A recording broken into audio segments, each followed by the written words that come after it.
Tu sais, le Real Madrid, il m'énerve tellement que parfois je me pose des questions. Est-ce que je peux changer de club? Est-ce que je peux quitter le Real, partir au Barça? Mais sauf que c'est pas possible. Pourtant, j'ai essayé de faire ça, mais ça marche pas comme ça. C'est pas aussi simple. Quand il commence à te dire, ok, je vais changer de club, je vais quitter ce club-là, ça veut dire que ça va pas. Mais le Real, il m'énerve, moi, mais pas maintenant. Depuis longtemps maintenant, il m'énerve. Et ce qui m'énerve encore le plus, c'est que des choses que tu vois, toi qui as ici, qui à Orléans en France, on dirait que les gens qui sont assis dans le banc du Real, ils voient pas ça. Ça qui m'énerve en fait. Nous tous, on voit que ça va pas depuis longtemps, mais ils font absolument rien. Ils vont insister dans ce qui ne va pas. Jusqu'à quand en fait? Carlo Ancelotti, ton fils, ton cousin sur le banc, s'il vous plaît, avec tout le respect qu'on vous doit, s'il vous plaît, laissez-nous s'il vous plaît. C'est bon là. On vous respecte, mais partez. Faut pas attendre qu'on vous dise partez. Partez. Là, ça y est, là, c'est bon. Parce que franchement, je comprends plus rien là.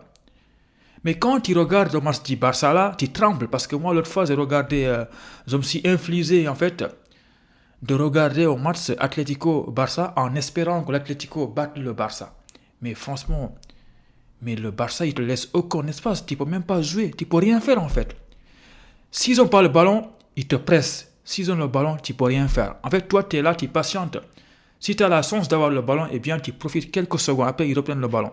Mais le Real, là, en fait, peu importe le club, tu fais tout ce que tu veux, en fait. Que tu sois Levante, Eibar, Valence, qui que ce soit, tu fais ce que tu veux. Tu peux imposer ton jeu au Real. Parce que le Real, c'est n'importe quoi. Rien que le deuxième but que j'ai vu là, tu vois les joueurs là, ils vont attendre quoi. Le ballon vient vers toi, tu passes, il attend. Jusqu'à qu'on te marque. Après là, il commence à gueuler quoi. En mode c'est pas moi, c'est l'autre là. Mais c'est quoi cette équipe de merde en fait? Moi aujourd'hui, j'ai pas regardé le match. Hein. Je suis parti à Carrefour parce qu'on est samedi pour bosser. Et là, je me disais, ok, donc je vais après regarder mon téléphone pour voir les scores en fait. Donc là, j'allume mon téléphone, je vois quoi? 1 but à 0, but de Diakabi. Je me suis dit, ah non, c'est pas un problème parce que c'est la Real. De toute façon, eux, pour qu'ils jouent, faut que tu les mettes au but déjà. Ça, déjà, c'est une chose qui m'énerve en fait. Le Real Madrid, en fait, ils sont capables à Santiago Bernabéu de rester comme ça en mode non, on joue pas. Il faut d'abord que tu marques pour qu'on se réveille quoi. Tous les jours, c'est comme ça. Il faut qu'ils se mettent des problèmes sortis de nulle part. Donc là, Valence marque, je me dis, ok, ça va, ils vont égaliser, je le savais en fait. Et là, je regarde après, je vois Vinicius a égalisé. Voilà. Comme c'est des incapables, ils ont tout fait pour que Valence gagne ce match-là. Et le pire, c'est que Valence, ils savaient même avant de venir au Santiago, ils savaient qu'ils étaient capables de gagner. Tu vois, tous les clubs maintenant osent avoir ce rêve-là, de gagner au Santiago parce que le Real, c'est n'importe quoi. Franchement, moi, je ne vais pas critiquer les joueurs individuellement. Déjà, moi, il y a une chose qui m'énerve, c'est qu'il y a beaucoup de corners. C'est un danger au Real. Hein. Moi qui disais, ok, aujourd'hui, il y a un nouveau gardien. Peut-être que lui, comme il a passé toute la saison sur le banc, il voyait les bêtises que Courtois faisait au corner et Lunin, qui sortait jamais de la vie en fait. L'autre fois, je regardais Paris Saint-Germain-Liverpool. Est-ce que vous avez vu ce que faisait Donnarumma? Tous les centres, c'est lui, il prend ses responsabilités, il va sortir, intercepter tous les centres. Ça veut dire que tous les corners, c'est pas danger. Il n'y a pas de danger en fait pour Paris. Mais Courtois, Lunin, il a 3 mètres de taille, mais il reste dans ses cases. Tous les corners, c'est un danger. Et là, aujourd'hui, comment il s'appelle, le petit frère des gardiens là, Franck Gonzalez, lui aussi reste dans ses cases. Hein. Je ne dis pas qu'on a perdu à cause de lui, hein, mais les gardiens, ils ne sortent pas. Donc, tu attends là. Si quelqu'un met une tête, bien sûr, tu ne peux rien faire, c'est trop tard. Donc, s'il vous plaît, les gardiens des Real, vous êtes 55 sur le banc, demandez aux gardiens des Real de sortir, intercepter les corners, parce que là, moi, j'en peux plus, là. Franchement, moi, je sais pas, il y a des gens en fait qui viennent de se rendre compte aujourd'hui après la défaite. Ah, ok, donc le Real vient de perdre le championnat. Non, nous on savait que le Real avait perdu le championnat depuis longtemps. Mais on espérait en fait que si le Barça faisait n'importe quoi, peut-être qu'on pouvait gratter un tout petit peu les points quoi, pour remporter le championnat. Mais on savait hein, que le championnat on l'a perdu depuis longtemps. Moi, franchement, en tant que 100% supporter du Madrid, là, il y a une seule chose que j'ai envie, c'est que le Barça il gagne le championnat et la saison prochaine, on m'enlève tous ces jours-là. Il y a beaucoup de joueurs en ce moment-là, j'ai pas envie de les voir.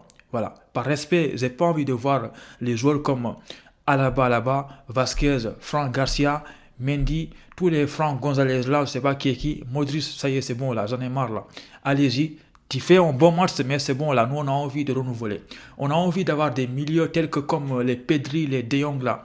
Mais au Real, tu me parles de Valverde, les Tchouameni, les Camavinga, des joueurs là, même quand ils les passent le ballon, pour qu'ils puissent faire la passe, il faut que tu comptes jusqu'à 10 ans. Sinon, le ballon, il passe pas. Il tient le ballon, il regarde de gauche à droite. Tout le monde va se replacer et c'est là qu'il va faire sa passe, quoi. Mais c'est quoi ces joueurs-là, là? Avant, on avait un joueur qui s'appelait Kovacic. Lui, quand il passe le ballon, il a envie d'aller jusqu'aux cases. Eh bien, il court jusqu'aux cases, rapidement, en 5 secondes. Mais maintenant, Tchouameni, pour qu'il puisse passer le ballon, compte jusqu'à 20 pour qu'il puisse passer. Mais c'est quoi ces milieux de terrain-là? Et en plus, ce qui m'énerve, c'est que pour Ancelotti, lui, ok, donc là aujourd'hui, on n'a pas envie de perdre. Il faut qu'on mette beaucoup de joueurs défensifs. Ok, il y a Bellingham, lui, il court beaucoup. On met encore Tchouameni, il court beaucoup, il défend beaucoup. On va mettre Mendy. On met Valverde parce qu'il court beaucoup. Tout ça pour perdre, en fait. Tout ça pour encaisser. Ça sert à quoi, en fait, finalement? Si tu mets tous ces joueurs-là, malgré tout ça, tu perds. Pourquoi les mettre? Enlevez-moi tout ça, gardez un seul. Tout ce qui court là. Courir là, ça sert à rien en fait. Cherchez-nous des joueurs techniques. Parce qu'au Real en ce moment-là, il n'y a pas de joueurs techniques. Il n'y a que des joueurs qui savent courir de partout là. Je ne suis pas en train de dire que Bellingham il n'est pas technique, il est technique. Bellingham, si tout le monde ne pouvait faire comme lui, le Real Madrid allait gagner tous les matchs. Parce que Bellingham, il fournit beaucoup d'efforts. Mais au milieu de terrain, il y a beaucoup de joueurs là, ils font que courir. Ils connaissent absolument rien du tout. Et de l'autre côté, il y a le Barça, ils ont des joueurs techniques au milieu de terrain. Et ça fait la différence. S'il vous plaît, mettez-moi un joueur technique au milieu. Et après, si vous voulez, mettez Tchouameni à côté. Mais laissez pas simplement Tchouameni, Valverde, Bellingham au milieu. Ça sert à rien en fait. Ça n'a aucun sens. Voilà. Et revenons au penalty là, parce qu'aujourd'hui, il y a Vinicius qui a raté un penalty. Moi, j'en ai marre. Je ne vais pas critiquer Vinicius parce que tout le monde a des penalties. Mais respectez le joueur là qui est en Arabie Saoudite que vous appelez Penaldo.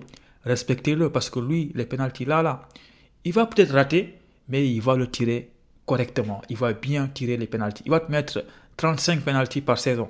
Tu vas le critiquer, mais tu ne vas pas perdre le championnat parce qu'il a raté un penalty. Non. Mais là, franchement, tous les penalties qu'on est en train de rater là, vous allez le regretter après. Je pense que vous l'avez déjà regretté. Donc attention, il faut se décider. Si Vinicius là, il n'est pas capable de tirer un penalty correctement, parfois, il marque en penalty, mais je pense que Vinicius n'est pas un bon tireur de penalty. Même quand il va tirer, c'est pas rassurant, quoi, franchement. On n'est pas là pour dire, ok, lui, c'est un ancien, Mbappé, nanana. Donnez le penalty à celui qui le tire le mieux. Même si c'est Mendy, donnez-lui le penalty. Nous, on s'en fout que Vinicius soit au même niveau que Mbappé. Non, si Mbappé est plus fort en penalty, Mbappé tire le penalty. Même s'il rate, c'est pas grave. À partir du moment où il tire mieux que Vinicius, c'est lui qui doit tirer. On s'en fout de vos comparaisons là. Vinicius, il va être en colère. Non, on s'en bat les couilles. S'il vous plaît, faites quelque chose là. Parce qu'Ancelotti là, moi, il m'énerve en fait là. Le championnat, je ne veux surtout pas que le Real gagne ce championnat-là. Pourquoi? Parce que l'année prochaine, ils vont arriver là en mode on peut continuer avec Vasquez, on peut continuer avec Franck Garcia. En vrai, Franck Garcia, j'ai rien contre lui, mais je pense que franchement, le Real Madrid mérite mieux, quoi. Là, on parle du Real quand même. Quand il voit Vasquez jouer 90% des matchs, Franck Garcia, c'est qu'il y a un problème, les gars. Ça va pas, là. Moi, je pense qu'un Real Madrid en forme plus que le Barça, normalement, il y a beaucoup de joueurs qui doivent être sur le banc. Voilà, même Valverde, là, il doit être sur le banc. Parce que Valverde, il est bien, mais ça reste quand même. Parce que quand l'équipe adverse est capable de garder le ballon, Valverde, il ne peut rien faire pour toi. Il va faire que courir dans le terrain. Tu ne le verras pas. À moins qu'il te fait une frappe sortie de nulle part, mais tu ne le verras pas. Donc Valverde, tout ça là, ce n'est pas grâce à eux que tu vas finalement garder un ballon. Le Real que tu vois là, jamais de la vie, ils vont dominer quelqu'un. À chaque fois, c'est Levante ou bien Eibar ou bien Getafe qui va les dominer. C'est ça qui est incroyable quand même. Tout le monde est capable de mettre en danger le Real. Et la défense, non, je ne vais pas parler de ça parce que ça va m'énerver encore. S'il vous plaît, l'année prochaine, je ne veux pas voir Ancelotti en Real. Débrouillez-vous, mais je ne veux plus voir Ancelotti et son fils. Parce que là, moi, j'en ai marre. Perdez le championnat parce que le Barça, franchement, il mérite largement le championnat là. Moi, il y a une chose que j'ai envie de voir cette année, c'est que le Barça remporte le championnat. Le Real Madrid, c'est des incapables, on le sait, mais je pense qu'ils sont capables quand même de se débrouiller pour remporter la Champions League. Ils sont capables, même la Coupe du Roi, ils sont capables. Mais le championnat là, en fait, là où tu dois être régulier, le Real, il ne peut pas. Parce que championnat, il faut être régulier. Et ce n'est pas le point fort du Real. Là, il faut, comment on appelle ça en français, tomber, se relever, galérer, tout ça là. Là, ils sont capables, c'est en Champions League. Voilà, donc je pense que cette vidéo-là, elle n'était pas prévue. Mais parfois, le Real m'énerve. Et j'ai pas envie de m'énerver tout seul dans mon appartement. Et du coup, je m'énerve sur YouTube, quoi. Voilà. Like, partage, commente. On se retrouve à bientôt pour une nouvelle vidéo. Ciao.